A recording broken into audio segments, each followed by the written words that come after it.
அமரர் சௌமியமூர்த்தி தொண்டமான் அவர்களுடைய காலத்தில் இருந்து இதுவரையான காலப்பகுதியிலே இலங்கை தொழிலாளர் காங்கிரஸ் குடும்ப அரசியலை மையமாக கொண்டு செயற்படுவதாக பல்வேறு குற்றச்சாட்டுகள் எழுகின்றன. இந்த குற்றச்சாட்டுகள் தொடர்பிலே உங்களுடைய கருத்து? இன்னைக்கு சிடபிள்யூசி எடுத்துக்கிட்டிங்கன்னா கிட்டத்தட்ட 13 மாநகரசபை மெம்பர்ஸ்லையும் 4 பேர் பாராளுமன்றத்தில் தேர்ந்தெடுக்கப்பட்டாங்க. அதில் கிட்டத்தட்ட 2 பேர் தான் ஒரே குடும்பத்தில் இருக்கும். அதாவது அது 11%. இந்த பக்கம் நீங்கள் எடுத்துக்கிட்டிங்கன்னா மலைய மக்கள் எடுத்துக்கிட்டிங்கன்னா திரு ராதாகிருஷ்ணன் அவர்கள் பாராளுமன்றத்தில் இருக்கார். அவங்க கட்சியில் ஒரே ஒரு மாநகரசபை மெம்பர், அவரோட புதல்வன் ராஜாராம் மாநகரசபை மெம்பராக இருக்கிறாரு. இந்த பக்கம் திகாம்பரத்தை எடுத்துக்கிட்டிங்கன்னா அவர் ஒரே ஒரு பாராளுமன்றத்தில் எம்பி.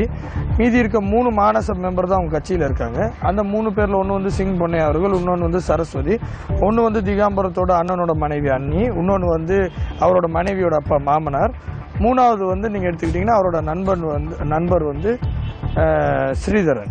இந்த பக்கம் நீங்கள் பதலம் மாவட்டத்தை எடுத்துக்கிட்டிங்கன்னா திரு வேலாயுதம் அவர்கள் பாராளுமன்றத்தில் இருக்கார் எல்ஜேடபிள்யூ சார்பாக. ஒரே ஒரு மாநகரசபை மெம்பர் இருக்காங்க, அதுவும் அவர்கிட்ட தீபன் வேலாயுதம். கிட்டத்தட்ட இவங்கெல்லாம் 100க்கு 100 அவங்க குடும்பத்தை தவிர வேறு யாரும் அந்த கட்சியில் இல்லை. அவங்க சொல்கிறாங்க 100ல் 11% இருக்க சிடபிள்யூசி குடும்ப அரசியல் செய்யுதுன்னு சொல்லி. அதுதான் அதில் வேடிக்கையான விஷயம். ஆமாம், முன்னாள் ஜனாதிபதி மஹிந்த ராஜபக்ச அவர்கள் இந்த தேர்தலிலே குருநாகல் மாவட்டத்திலே போட்டியிடுகிறார். ஆகவே முன்னாள் ஜனாதிபதிக்கு இலங்கை தொழிலாளர் காங்கிரஸ் தொடர்ச்சியாக ஆதரவு தெரிவித்து வருவதாக அமைச்சர் திகாம்பரம் குற்றச்சாட்டு வைக்கிறார். இது பற்றி இல்லை, பொதுவாக நான் நினைக்கிறேன் அவர் அமைச்சர் திகாம்பரம் ரேடியோ டிவி பேப்பர்லாம் பார்க்கறது இல்லை போல இருக்குது. பாவம் என்னன்னா, நான் இலங்கை தொழிலாளர் காங்கிரஸை பொறுத்த வரைக்கும் எங்கள் தனிப்பட்ட நபர்களுக்கு நாங்கள் என்னைக்கு ஆதரவு கொடுக்கறது இல்லை. இந்த ஜனாதிபதிங்கிற பதவி தான் ஐயா காலத்திலேருந்து தொடர்ந்து ஜேஆரோட வேலை செஞ்சுருக்கோம், அதுக்கப்புறம் பிரேமதாஸோட வேலை செஞ்சுருக்கோம், அதுக்கப்புறம் சந்திரிகாவோட வேலை செஞ்சுருக்கோம், அதுக்கப்புறம் இன்னைக்கு முன்னாள் ஜனாதிபதி மஹிந்த ராஜபக்சோட வேலை செஞ்சுருக்கோம், இன்னைக்கு ஜனாதிபதி மைத்ரிபால சிறிசேனோட வேலை செய்கிறோம். நாங்கள் எங்களோட தேர்தல் விஞ்ஞான பணத்தில் மட்டும் இல்லாமல் எங்களோட தேர்தல் எந்தெந்த தொகுதியில் அரசாங்கத்தை ஆதரிக்க போகிறோங்கிறது எல்லாமே ஜனாதிபதி மைத்ரிபால சிறிசேன தான் தெரிவித்தோம். இன்றைக்கி இருக்க காலகட்ட சூழ்நிலையில் இந்த நாட்டில் இருக்கிறதே பெரிய ஒரு ஜனாதிபதி அப்படின்னு இருக்கும்போது யார் அந்த நாக்காலில் உட்காந்துருக்காங்களோ அவங்களோட சேர்ந்து போகிறது தான் எங்களை மக்களோட பாதுகாப்பு. அது மட்டும் இல்லாமல் எங்களுக்கு தேவையான அபிவிருத்திகளை வருங்காலங்களை பெற்றுக்கொள்ள முடியும். அதனால தான் அவரோட சேர்ந்து போகிறோம். அடுத்த 5 வருஷம் கழிச்சு புதுசாக இன்னொரு ஜனாதிபதி வந்தால் அவருடன் சேர்ந்து இலங்கை தொழிலாளர் காங்கிரஸ் போகும்.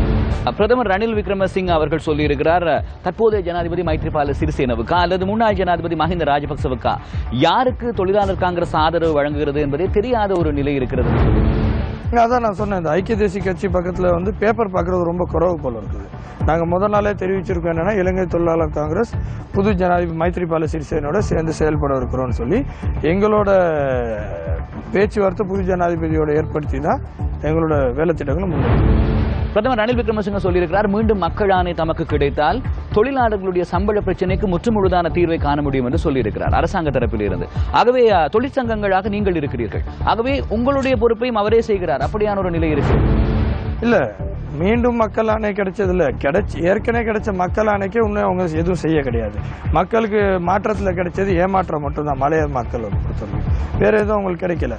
சம்பள பிரச்சனை எதுக்கு மீண்டும்? இன்னைக்கு அவர் தானே பிரதமர், நாளைக்கு அவர் சம்பள பிரச்சனையை பேசி முடிச்சு வைக்கலாம். ஆனால் அதுக்கு எந்த விதமான நடவடிக்கை அவங்க எடுக்க மாட்டேங்கிறாங்க. கூட்டப்பந்தத்தில் எல்ஜேடபிள்யூ இருந்தும் அவங்களால எந்த விதமான நடவடிக்கை எடுக்க முடியல.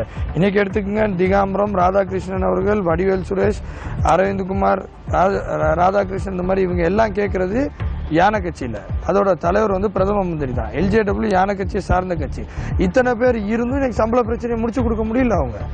அதனால மீண்டும் தேர்தல் பருவம் வந்தால் முடிச்சு கொடுப்போன்னு சொல்றதுங்கிறது என்னைய பொறுத்த வரைக்கும் அவங்க செய்யறதுங்கிறது ஒரு பெரிய கேள்வி. ஆமா, அமைச்சர் திகாம்பரம் அவர்கள் சொல்கிறார் 50,000 வீட்டு திட்டங்களை மலையக மக்களுக்காக தான் கட்டி கொடுக்க போகிறேன் என்று. ஆகவே தொழிலாளர் காங்கிரஸை விட அமைச்சர் திகாம்பரம் அவர்கள் முன்னிலையிலே மக்கள் தொடர்பில் சிந்திக்கிறார் என்கிற ஒரு தோரணை இருக்கிறது. அது பெரிய ஒரு வேடிக்கையான விஷயம் தான் அவர் சொன்னது. ஏன்னா சிடபிள்யூசியை பொறுத்த வரைக்கும் 50,000 வீடு யாரு கட்டி முன் வந்தாலும் அதை வர இருக்கிறது முழுசா இலங்கை தொழிலாளர் காங்கிரஸ். எங்களை பொறுத்த வரைக்கும் அதை ஒரு போட்டி பொறாமை அப்படிங்கிற மாதிரிலாம் கிடையாது. யார் செஞ்சாலும் அதை வர இருக்கும்.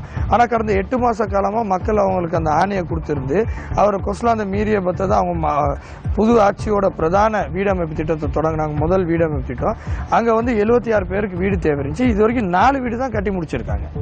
கிட்டத்தட்ட 4 வீடு 8 மாசத்துல கட்ட போறவங்க 50,000 வீடு 1 வருஷத்துல கட்டுறதுன்னு சொல்றது எப்படின்னா, கேட்கறவங்க முட்டாளா இருந்தா கட்டரம்பு ஹெலிகாப்டர் ஓட்டுங்கன்னு சொல்ற கதை தான் அவர் திகாம்பரம் சொல்றது.